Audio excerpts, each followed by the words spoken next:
трансферното лято на Барселона до момента. Купени Иниго Мартинес, Илкай Гюндоган, Ориол Ромео, Витор Роке, Жоао Кансело е на път, Жоао Феликс може би. Напуснали. Дембеле, чакай, че почетох Кесие и Дембеле заедно. Да, Дембеле, Кесие, Нико, Бускетс, Жорди Алба, Само Тити, Алекс Коядо, Хулян Араухо, Чади Риад, Станис Педрола, Алекс Вайес, Режиньо Дест и скоро Клеман Онгле. И Ансу Фати. И Ансу Фати, да. Който 100% ще отиде. И още Ерик Гарсия, ЕЗД и Маркос Алонсо, може би. За Маркос Алонсо знаем, може ако искаш да ги изкоментираме всичките, защото имаме май предостатъчно време. Иниго Мартинес беше първото попълнение, то се знаеше още по време на сезона. Опасна атака за Левски, впрочем. Добре. Иниго Мартинес все още не сме го видяли. Не можем да кажем какво мислим за него, но съвсем скоро ще го видим, защото вече тренира с отбора. Илкай Гюндоган? За Илкай Гюндоган можем да кажем, че е едно от най-известните като имена трансфери в последните няколко години. Човек, който спечелил Шампионска лига, капитан на Манчестър Сити, човек, който идва за да покаже още от първия ден на какво е способен. Сезона му тръгна окей. Бих му дал 7-8 от 10 като оценка, но съм сигурен, че с направенето на времето ще се адаптира, ще се аклиматизира и ще видим много добър Гюндоган. Да, категорично. Ориол Ромео изненадата на сезона. За момент не на сезона, но на началото на сезона. Много стабилен, играе без никакви задръжки, без никакво притеснение, нормално, той има опит, но въпреки това е похвално, защото е играл за отбор като Жирона, който е доста по-нисък като класа, играл е и за отбори във Висшата лига, но все пак Барса е друга хапка. Той е излязъл от Барса, но на 31 години ти идваш да заместиш Серхио Бускетс. Което не е лесна работа, но хората не говорят, че им липсва Серхио Бускетс, не знам дали забелязваш. Да. В момента не говорят, че им липсва толкова много Ориол Ромео, Серхио Бускетс, и аз съм сигурен, че ако не беше дошъл Ориол Ромео, най-вероятно хората щяха говорят, защото Френки е добър като дефанзивен халф, но не е типичен дефанзивен халф, такъв какъвто Барса очаква да играе, нали? Докато Ориол Ромео е малко такъв тип, по-дефанзивен халф. Аз се радвам, че ще можем да дишаме в тази група в Шампионска лига и тези хора да покажат на какво са способни, защото примерно в едни мачове срещу Байер Мюнхен, срещу Интер, както миналата година, просто Шави започва да се панира, да пуска старите играчи, тези планове на интегриране на играчи се провалят сякаш, но мисля, че тази група за добро ни се падна най-накрая някаква по-лека група, дано я минем и всичко бъде окей. Витор Роке. Витор Роке, въпреки че все още не е при нас, но е наша собственост вече. Нямаме търпение да го видим. Той, забелязваме, че бележи гол след гол. Буквално на всеки матч в Бразилия вкарва гол. В Паранензе, да. И го чакаме с нетърпение да видим как ще му се отрази европейския футбол. Чакаме го още тази зима да дойде и може би да бъде нашата wild card, както се казва, за Шампионска лига. Продължаваме с Жоао Кансело. Жоао Кансело, имаме here we go вече за него. Аз мисля, че Барса се нуждае категорично от този трансфер. Това е нещо, което липсва на отбора много. Мисля, че нямаме алтернативи за тази позиция. Жул Конде принципно ни е титулярният десен бек. Той не е класически десен бек, въпреки че искам да го виждам там, колкото и той да не иска. Но Жоао Кансело за мен е много, много важен трансфер и клубът трябва да се мобилизира и да се впусне последните часове точно, за да осигури и да обяви този трансфер. Не Жоао Феликс, не нищо друго. Жоао Кансело. Точно така. Какво стана? Тук нещо си базикат се стрима. Жоао Феликс, аз не съм го крил. Ти знаеш какво е моето мнение. Смятам, че сме на едно мнение. Често казвам, аз не искам да го виждам в Барселона. За мен това е малко токсичен играч. Малко. Добър е, но за сметка на какво? Ако ще дойде за да вкара няколко гола, но пък ще се скара с половината отбор или с Шави, аз не го искам лично. Шави мисля, че не съм сигурен Шави дали го иска или по-скоро Лапорта го иска. Лапорта го иска и Лапорта се опита още в началото на своя мандат да го привлече и много хора, журналисти казват, че това е тайната мечта на Лапорта, именно Жоао Феликс. Шави е дал зелена светлина, не разбирам защо Шави пък даде толкова бързо зелена светлина за Жоао Феликс, но за Неймар не даде. Да, интересно. Защото Неймар може да е по-стар, ама Неймар е класа. Може би Шави, имайки предвид, че Шави е бил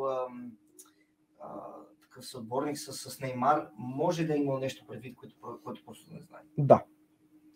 Окей, по-малко за познатите напускащи, не на всички. Дембеле ПСЖ е разочарование. Абсолютно разочарование. Напускаш отбора, който те изградил, отбора, който когато никой не вярваше в тебе и пазарната си стойност беше почти под нулата, направи така, че да се възвърнеш отново да станеш някой в света на футбола и ти реши, че най-доброто нещо, което можеш да направиш е да си станеш този отбор. След като и Шави и Лапорт се застъпиха за тебе, абсолютно разочарование и дано отпаднеш в Шампионска лига. Сега не е хубаво дано, но в групата на смъртта е. Групата на смъртта е. Кесие Алахли. Честно казано, Кесие е един играч, който реално няма лошо мнение за него. Професионалист не направи никакъв проблем. Отиде си, казаха, че си не пасваш, време да си ходиш. Okay. Никакъв проблем, дойде абсолютно. Добро мнение, според мен, трябва да имаме за Кесие. И в крайна сметка смятам, че Кесие е човек, който ще го запомним с гола му срещу Реал и с няколко добри попадения на Ел Президент. Категорично и също така с това, че запълни дупки в момент, в който Барса не разчиташе на най-креативните си играчи заради контузии. Харесвам Кесие и съм благодарен. Нико, играч, който не успяхме да видим миналия сезон за Барса. Много готвеха между другото преди да дойде Орел Ромео.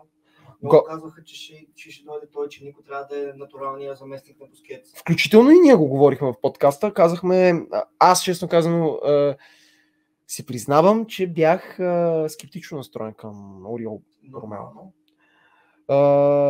Грешката е моя. Ето един пример, че не е хубаво да се казва примерно за някой много скъп играч, че категорично ще бъде успех, или за някой играч, който е играл за по-малки отбори и не струва чак толкова много пари, че е посредствен. Не е хубаво това да се казва, но Нико Гонзалес има талант категорично, но явно Шави не иска да разчита на него и го пускат в Порто, продават го. Барса имат възможност да го купят за по-малка цена в бъдеще. Да.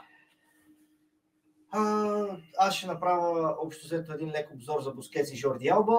Да. Двама титани, които просто явно са се разбрали много преди ние да разберем, че Меси няма да дойде в Барселона. И двамата са се разбрали с Меси да отидат заедно в Майами. Така че няма какво да кажем. Благодарни сме на всичко, което сме направили за тях, но за тях цикъла в Барселона си приключи. Даже мисля, че малко позакъсняха с една година, може би. Но пак по-добре късно, по-добре по-добре късно, колко никога. Никога, точно така. Само Тити той, какво да го говорим? Той е лош късмет. Да. Беше един от най-обещаващите централни защитници в света. Основа за Франция през 2018 година. За съжаление, една контузия, помня още как се хвана за крака срещу селата. Реши да не се оперира след това.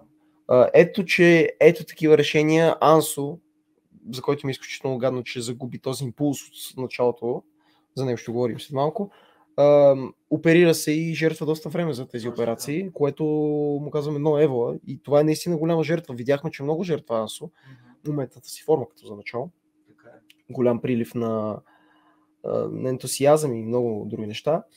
Но Самуел Умтити, за съжаление, не успя да пасне на Барселона. В Лече е направил един доста коректен сезон.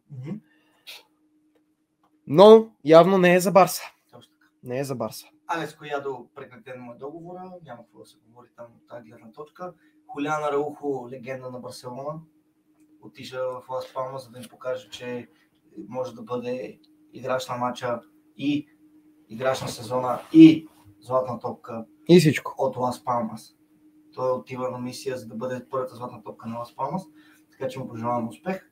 И след това вече е Чали Риад, така. Само, че тук е интерес, че не са сложили Арнал Тенас.